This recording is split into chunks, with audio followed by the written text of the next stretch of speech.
This morning, my mom and I made biscotti together because she'd given me some biscotti a while back and I've had her biscotti a lot and I am a little bit addicted. Mom showed me how to make orange almond biscotti, which is great. And we're gonna talk about the steps how to do that, ways you could modify it, and different things to keep in mind throughout the process as far as consistency, shaping the dough, other things to keep in mind. So you do 1 cup of toasted almonds. You can buy them toasted or you can bake them in the oven at 350 for about 10 to 15 minutes. You know that they're done whenever the nut is very hot and it has almost a crunch to it, because an unbaked almond is a little bit duller in crunching. So once they've cooled down, we showed 2 different ways to chop them. One is the traditional way of chopping, where you take a small handful of them and with a knife you chop it. Chop, chop, chop. My favorite way for maybe the last 15 years is where you take the nuts, put them in a Ziploc bag, leave a little corner open so you can expel air, and with the flat side of the mallet you beat them until there are no big chunks left. You should have about 1 cup of almonds, and you put those to the side. You need 2 tablespoons of orange zest for the recipe. 1 good sized orange makes about 1 tablespoon of orange zest, which is unfortunate because zesting an orange is a little bit on the boring side of life. However, I did 4 oranges for our double recipe. I even took some of the orange and just grated it just so that I would have a little bit bigger chunks to go throughout the bread, because I think it makes it look kind of pretty to have the orange bigger pieces showing it. So you put that to the side. 2 tablespoons per recipe. You start out in your mixing bowl with 4 tablespoons of softened butter. You want your butter softened because if it's not going to mix very well with your sugar. It's going to stay kind of clumpy. You're going to put in all your zest. Then you're going to add a 1/2 teaspoon of vanilla extract, 1/4 teaspoon of almond extract, 1 cup of sugar. Then you would add 2 eggs into a separate container so you can make sure you don't get any eggshells. You put your egg into a cup, make sure there's no shells, dump that into the mixer. 2 eggs. When you get that all combined, then you're going to add all your nuts, all your smashed almonds. Get them all mixed in. Then very slowly you're going to add, on a very low speed, your flour mixture. Your flour mixture is going to be made up of 2 cups of all-purpose flour, 1 teaspoon baking powder, 1/4 teaspoon of salt. You're going to mix that into your flour. You're going to slowly add that into your wet mixture. When it's all combined, you take it out of your mixing bowl. So the consistency of the dough, whenever you've finished sort of kneading it together in your mixing bowl or in your bowl, if you're sort of, pushing and pulling with your spoon, what should the consistency be? Like with pizza dough, a lot of people say that you mix it until you can press into it and it'll sort of like slowly pop back, but it'll stay depressed for a second. Biscotti dough is like cookie dough. It is not like a bread dough. So it is going to be dense, but at the same time, in no way whatsoever anything that you should even attempt to knead. Same thing here. We took big scoops of this dough and tried to portion them out first, get them roughly the same amount in each sections. Didn't try to shape them at all to begin with. We just tried to make them roughly the same amount in 4 different piles. And you're going to form 2 loaves out of each recipe that you make. You want those loaves to be short but long and a little bit flattened. You want them to be about like 12 inches. You do not want to combine them into 1 loaf. I know that it's very tempting to take a sheet pan and be like, I'll just make 1 big long loaf and save myself some time. I tried that one time. What you end up with is halfway through that loaf, like about the middle 6 inches, it's not baked. It's gooey, it's doughy, it's not good. Don't do it.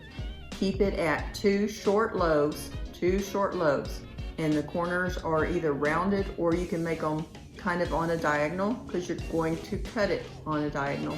Yeah. We did both of those, made them nice and rounded.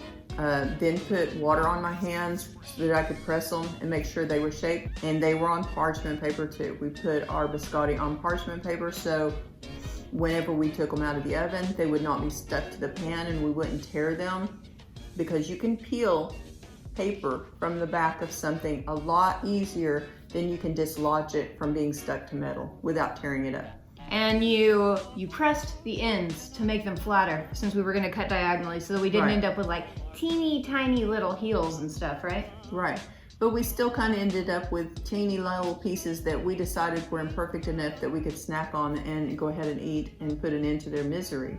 It was very important to us to taste test our biscotti. All the crumbly pieces, all the too small pieces, Well, all of the not quite hard or not quite soft enough pieces. These need to be taste tested for, quality assurance. and we were just lucky enough to have a pot of coffee close by, thank goodness. So we put it in the oven. You're supposed to bake it 30 minutes, take it out of the oven, and what you're gonna come out with is a cookie, a very soft cookie, and then you will take a bread knife, not a regular knife. You need something that's got the teeth, but it's very thin, so it's not gonna have a lot of drag whenever it goes through the biscotti. It's going to cut very delicately and finely, and you make little pieces of bread, probably about like that wide. I would say about 2 fingers, a little less than 2 fingers. A finger and a half. Finger and a half. So anyway, you cut those and then you're going to lay them on the cookie sheet with the center now face up. You may need 2 cookie sheets for all your slices of bread. Then you're going to put them back into the oven, same degrees, 350 degrees, for 7.5 minutes. If it goes 8, if it goes 8.5, you're okay. The world will not end. You can just roll with that. But when you get back to it, don't go too long, but when you get back to it, you're gonna flip each of those little pieces of bread so that the next side can go for 7.5, 8-ish minutes. And then whenever you get done, it doesn't have to look completely done. It will finish cooling, and just like bacon, it will crisp up. Right, so it's not like the sweet potato chip recipe where you have to give them a little bit of space because they're releasing moisture and you don't want them to make the ones around them soggy, or if you put some on top, the ones on the bottom are not going to make the top one soggy. So don't worry about that in relation to this recipe. And then whenever it gets cool, you can wrap it. I do it individually with saran wrap, individual pieces, and then put them in a cookie jar. My tips and tricks from making biscotti. If you do not feel comfortable toasting almonds, you can buy them already toasted. They come in the store that way and they're delicious. And after toasting many almonds, I have come to the conclusion that I would like to start buying them already toasted because it's faster that way too. You don't have to spend the first 20 minutes of this recipe toasting almonds. Buy them pre-toasted. If you'd like to toast them, 350, 15 minutes-ish, something like that. When they look nice and dark and shiny, they're done. Take them out. But make sure that you watch them because the oils in the almonds can burn. Make sure you use wax paper. Make sure you have wax paper. Make sure you have all the ingredients for what you are making before you start trying to make it. You do not want to get halfway into this and then realize, whoops, you are out of eggs. You are out of butter, or you are out of flour. You don't have any almonds. You want to make sure you have oranges. I have tried making this with mandarin oranges. It does not work as well because mandarin oranges are designed to shrink up and become compact so that it's easier to peel them. They are no longer attached to the fruit, so they get a little bit more like leather. They're very thin. They don't put out a lot of zest. Oranges are very juicy, so it can be a little frustrating trying to get them out. Any other tricks would be use the right measurements. Fluff your flour before you measure it because you do not want to compact your flour. You'll get too much if you do it that way. Orange zest has orange oil in it. Orange oil will stain your fingers.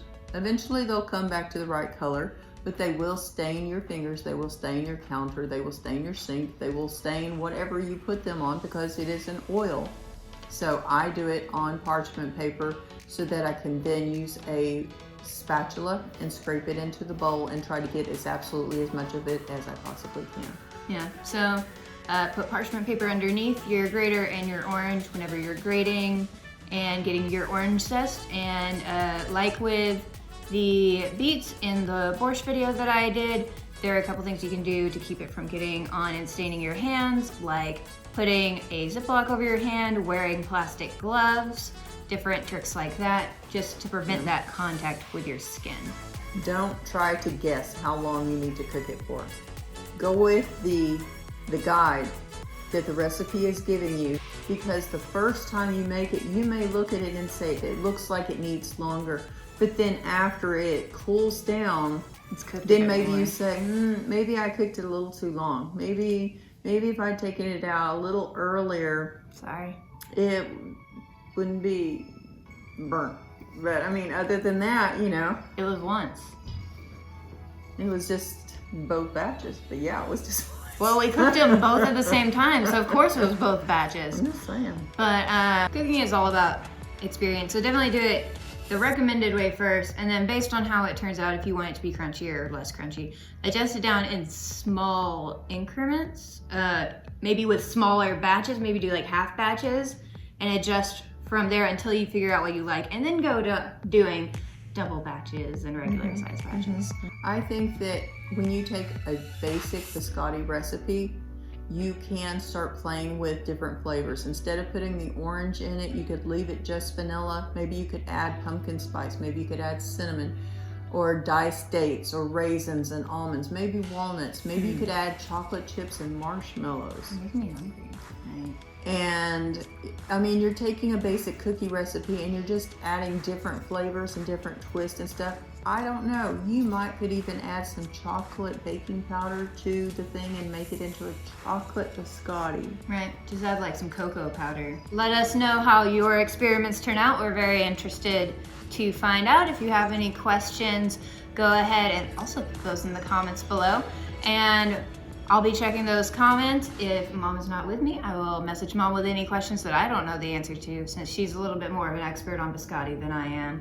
And if we don't know the answer, then we'll do experiments. We'll find out together, because experimenting and exploring food and just finding new ways to eat food and attempting things that maybe you haven't considered before is a great way to expand your experiences, try new things in a way that's just very simple and very easy, and everybody can do, even if you can't travel, even if you can't like go scuba diving or do all these crazy things. You can still like make simple changes to recipes to continue to have new or slightly different experiences and have a little bit of fun with cooking.